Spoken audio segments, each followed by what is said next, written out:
Hello everyone, स्वागत है आपका आपके अपने चैनल दैट क्लासेस में। गाइस, आज जो पैराग्राफ मैं आपके लिए लेकर आया हूँ उसका टाइटल है एंगर लीव्स बैड स्कार्स, जिसकी मीनिंग होगी गुस्सा बुरे निशान छोड़ता है।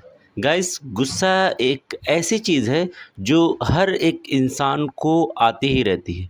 कुछ ऐसे लोग होते हैं जो इसे काबू कर पाना सीख लेते हैं, वहीं पर कुछ ऐसे भी लोग हैं जो गुस्से में न जाने कितने बुरे काम कर डालते हैं। लेकिन जब वो पीछे पलट कर देखते हैं तो उन्हें एहसास होता है कि उस गुस्से में उन्होंने कितने बुरे काम कर डाले, फिर पछतावे के अलावा और कुछ नहीं कर सकते हैं। तो ये जो स्टोरी है हमें इसी चीज़ का एहसास दिलाती है, इसी चीज़ से जागरूक करती है कि कभी भी हमें गुस्से में अपने आपे को खोना नहीं चाहिए। इस स्टोरी की हेल्प से आपको बहुत सारी चीज़ें गाइस सीखने को मिलेंगी। बहुत सारे ऐसे स्ट्रक्चर होंगे जिसको ग्रामेटिकली भी मैं सिखाऊंगा। एक एक वर्ड्स की मीनिंग को हिंदी में लिखता हुआ चलूँगा ताकि आपके लिए पढ़ना और समझना आसान हो सके। तो आइए वीडियो को स्टार्ट करें।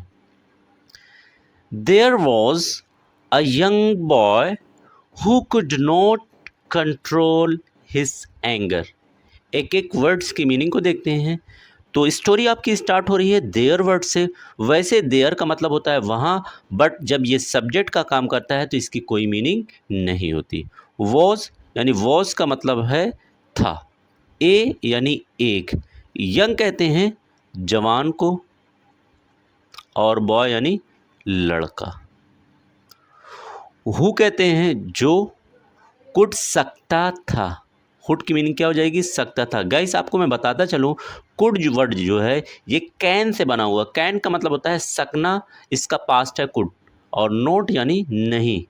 कंट्रोल कहते हैं गाइस काबू पाने को, काबू पाना। हिस यानी अपने, और एंगर कहते हैं गुस्से को। तो आइए कंप्लीट मीनिंग को देखते हैं। There was a young boy, एक जवान लड़का था। Who could not control his anger, जो अपने गुस्से को काबू नहीं कर पाता या कर सकता था, काबू नहीं कर पाता था, जो भी आप मीनिंग निकाल लें। आगे देखिए, he would say whatever came to his mind even if it hurts people. तुम एक एक वर्ड्स की मीनिंग को देखते हैं। ही यानी वो। गाइस, यहाँ पर ही वर्ड जो आया हुआ है वो एक जवान लड़के के लिए आया हुआ है।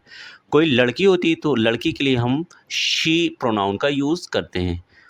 वुड से, गाइस ये वुड जो है ये एक मॉडल है जो विल का पास्ट फॉर्म है। यहाँ पर ये आदत को दिखा रहा है, हैबिट्स को दिखा रहा है। जब हमारी पुरानी कोई आदत होती है, पास्ट की कोई आदत होती है, तो इसके लिए हम मॉडल वुड का यूज़ करते हैं। से यानी कहना, तो ही वुड से एक साथ मिलाकर पढ़ेंगे। कहा करता था, कहा करता था।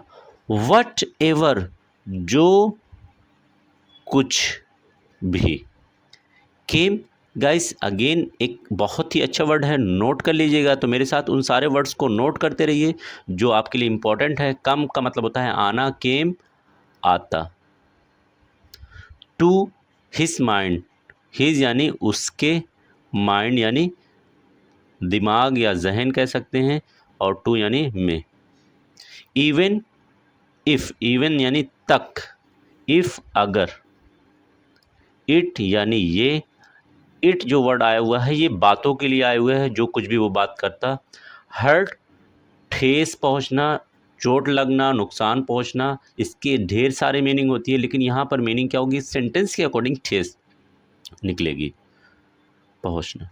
पीपल यानी लोगों। तो मीनिंग को देखते हैं।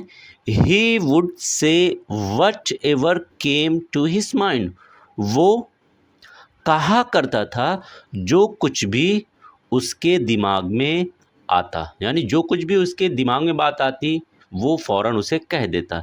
Even if it hurt people, यहाँ तक कि अगर ये बात लोगों को ख़राब लगती या इससे लोगों को ठेस पहुँचती तब भी वो उस बात को कह डालता।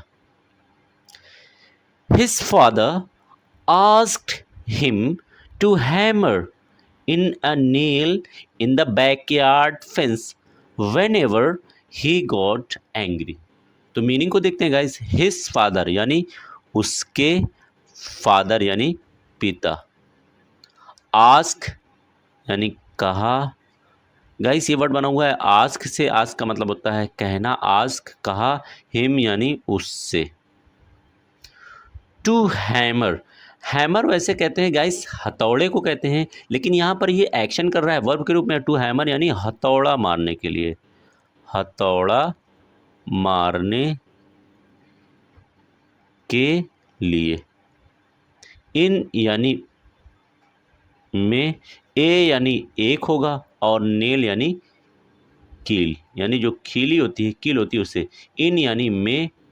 बैकयार्ड यानी जो घर का बाहरी या पीछे वाला हिस्सा होता है उसे बैकयार्ड कहते हैं। तो मैं लिख दे रहा हूँ घर का पीछे वाला हिस्सा। फेंस यानी घेराव को कहते हैं। तो घर का पीछे वाला हिस्सा जो एक सहन टाइप होता है, घिरा होता है, तो उसे कहेंगे बैकयार्ड फेंस। वेन एवर यानी जब कभी। ही यानी वो। गॉट एंग्री की मीनिंग एक साथ निकलेगी गुस्सा होता। तो मीनिंग को देखते हैं। His father asked him. उसके पिता उससे कहते। To hammer in a nail. एक कील पर हथौड़ा मारने के लिए। इन द बैकयार्ड फेंस यानी घर के पीछे वाली जो घिराव है, यानी जो दीवार है, उसमें एक कील मारने के लिए उससे कहते। When ever he got angry. जब कभी वो गुस्सा होता। तो इसकी मीनिंग क्या हो जाएगी, जब कभी भी उसे गुस्सा आता था तो उसके फादर क्या कहते थे कि पीछे घर के पीछे साइड में जो दीवार है उस पर जाकर तुम क्या करो, एक नील को ठोको। यहाँ पर हथौड़ा मारना लिखा हुआ है तो ठोकना भी आप कह सकते हैं। आगे देखिए। In the beginning he used up a lot of Niels. तो मीनिंग क्या हो जाएगी, इन यानी में, बिगिनिंग यानी शुरुआत। बिगिनिंग की मीनिंग क्या हो जाएगी, शुरुआत। गाइस बहुत अच्छा वर्ड है, नोट कर लीजिएगा। ही यूज्ड। ही यानी उसने। यूज्ड। गाइस ये वर्ड बना हुआ है यूज से। यूज का मतलब होता है इस्तेमाल करना। यूज्ड इस्तेमाल कर लिया। इस्तेमाल। यूज्ड अप एक साथ पढ़ा जाए, इस्तेमाल कर लिया। ए लॉट ऑफ यानी ढेर सारे। नेल्स यानी कीलों को। तो मीनिंग को देखते हैं। इन द बिगिनिंग यानी शुरुआत में, यानी जब शुरुआत में उसे गुस्सा आता था। ही यूज्ड अप वो इस्तेमाल कर लेता था। ए लॉट ऑफ नेल ढेर सारी कीलों को। But as time went by he started using less. तो मीनिंग क्या हो जाएगी, बट यानी लेकिन। यहाँ पर एज वर्ड आ रहा है गाइस, इसकी मीनिंग होगी जैसे जैसे। तो मैं दो लिख दे रहा हूँ, इसका मतलब जैसे जैसे दो बार पढ़ा जाएगा। टाइम यानी समय। गाइस वेंट वर्ड लिखा हुआ बहुत ही अच्छा वर्ड है, नोट कर लीजिएगा। ये गो का सेकंड फॉर्म है। जब भी सेकंड फॉर्म आता है तो आपका सेंटेंस सिंपल पास्ट में हो जाता है या पास्ट एंड डेफिनिट में हो जाता है। वेंट बाय यानी मीनिंग हो जाएगी गुजरता गया। गुजरता गया। ही यानी उसने। स्टार्टेड। गाइस ये वर्ड बना हुआ है स्टार्ट से। स्टार्ट का मतलब होता है शुरू करना। स्टार्टेड यानी शुरू किया। क्या शुरू किया, यूजिंग यानी इस्तेमाल करना। लेस यानी कम। तो मीनिंग क्या हो जाएगी, but as time went by. लेकिन जैसे जैसे समय गुजरता गया। He started using less. उसने कम इस्तेमाल करना शुरू किया, यानी किलो को अब वो धीरे धीरे कम इस्तेमाल करना शुरू किया। The father then asked him to start removing a nail each day. Meaning क्या हो जाएगी, फादर यानी पिता, देन यानी तब, आस्क हिम कहा, हिम यानी उससे। टू स्टार्ट यानी शुरू करने के लिए, शुरू करना। रिमूविंग यानी निकालना। गाइस ये वर्ड बना हुआ है रिमूव से। रिमूव का मतलब भी होता है निकालना। ए यानी एक, नेल यानी कील को कहते हैं। ईच यानी हर, डे यानी दिन। He didn't get angry. He यानी वो, डिडेंट। गाइस ये वर्ड बना हुआ है डिड और नोट को मिलाने से, जब इनको मिलाते हैं तो ये क्या हो जाता है, डिडंट हो जाता है, जिसकी मीनिंग क्या निकलेगी, सिंपली नहीं निकलेगी, क्योंकि डिड वर्ड जो है ये सिंपली क्या है, एक आपका हेल्पिंग वर्ब है जो हेल्प कर रहा है सेंटेंस को नेगेटिव बनाने के लिए। गेट एंग्री यानी गुस्सा होना, ऊपर भी हम देख चुके हैं, लिखा हुआ था गोट एंग्री। तो मीनिंग को देखते हैं। The father then asked him, तब पिता ने उससे कहा, to start removing a nail each day, हर दिन यानी हर एक दिन एक कील को निकालना शुरू करे। ही डिडंट गेट एंग्री, वह गुस्सा नहीं हुआ, यानी अब उसके पिता ने उससे बोला कि वो धीरे धीरे एक एक दिन कर कर एक एक कील को निकाले, अब उससे उतना गुस्सा नहीं आता था। When he removed all the nails, the father asked him, पहले यहाँ तक की मीनिंग को देखते हैं। When यानी जब, he यानी उसने, रिमूव्ड, गाइस ये वर्ड बना हुआ है रिमूव से, REMOV, रिमूव मतलब निकालना, रिमूव्ड निकाल दिया, पास्ट फॉर्म है तो सेंटेंस आपका पास्ट एंड डेफिनेट हो जाएगा। ऑल यानी सभी और नेल यानी कीलों को। द फादर यानी पिता ने, आस्क हिम कहा, हिम यानी उससे, टू सी यानी देखने के लिए, देखने के लिए, सी का मतलब होता है देखना, टू सी देखने के लिए, किस चीज़ को, होल्स, होल्स यानी छेद को, इन यानी में, फेंस का मतलब दीवार। तो मीनिंग क्या हो जाएगी, when he removed all the nails, जब उसने सभी कीलों को निकाल दिया।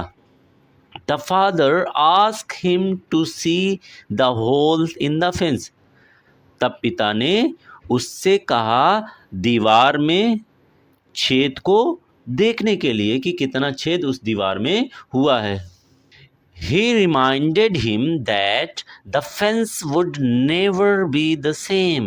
He यानी उसने, यानी पिता के लिए आया हुआ है। Reminded गाइस बहुत अच्छा वर्ड है जो बना हुआ है रिमाइंड से, याद दिलाना होता है, याद दिलाया, क्योंकि ये वर्ब की सेकंड फॉर्म है, जिससे सेंटेंस आपका पूरा किस में चला जाएगा, सिंपल पास्ट में।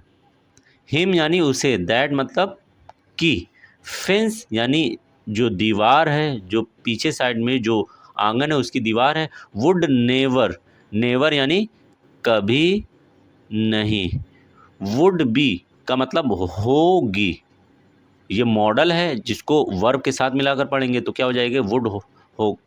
द सेम यानी वैसी ही, जैसी पहली थी। तो मीनिंग क्या हो जाएगी, ही रिमाइंडेड हिम, उसने यानी उसके पिता ने उसे याद दिलाया, दैट की the fence would never be the same, कि वो दीवार जिसमें वो कील ठोका करता था वो कभी भी वैसी नहीं होगी जैसी कील ठोकने से पहले थी। Likewise the things he had said to people could never be erased, likewise के ठीक जैसे, ठीक जैसे, द थिंग्स यानी वो चीज़ें, द की मीनिंग क्या निकलेगी, वो थिंग्स चीज़ें, ही यानी उसने, हैड सेड, गाइस यहाँ पर सेड जो है ये वर्ब की तीसरी फॉर्म है, और जब भी वर्ब की तीसरी फॉर्म आती है, मैं आपको पहले बता चुका है, हैज़ हैव हैड आता है, यहाँ पर हैड आया हुआ है, तो सेंटेंस आपका पास्ट परफेक्ट हो जाएगा। हैड सेड उसने कहा, टू पीपल लोगों को, कुड सकती, नेवर यानी कभी नहीं, कुड बी इरेज्ड, एक साथ पढ़ेंगे, बी इरेज मिटाई जा सकती, कुड बी इरेज मिटाई जा सकती। ये सेंटेंस आपका पैसिव में, अगेन देखिए वर्ब की थर्ड फॉर्म है जिसके साथ बी आ रहा है। तो मीनिंग क्या हो जाएगी कि कह रहा है कि वो दीवार ठीक वैसी नहीं हो सकती जैसी कील ठोकने से पहले थी, ठीक जिस तरीके से उसने वो चीज़ें, he had said to people, जो उसने लोगों को कही, कुड नेवर बी इरेज, उसे मिटाया नहीं जा सकता है, यानी जो लोगों को उसने ठोस पहुंचाया है अपनी बातों से, उस ठोस को कभी मिटाया नहीं जा सकता। ठीक उसी तरीके से उस दीवार में भी कीलों के निशान पड़ गए हैं, उस निशान को भी कभी मिटाया नहीं जा सकता। इसका मतलब हमें कभी भी किसी को दुख नहीं पहुंचाना चाहिए। तो इससे एक मोरल, एक सीख मिलती है कि जो गुस्सा है वो हमेशा लोगों पर क्या छोड़ता है, बुरे निशान छोड़ता है। आपकी जो इमेज है, आपकी जो आइडेंटिटी है वो ख़राब हो जाती है।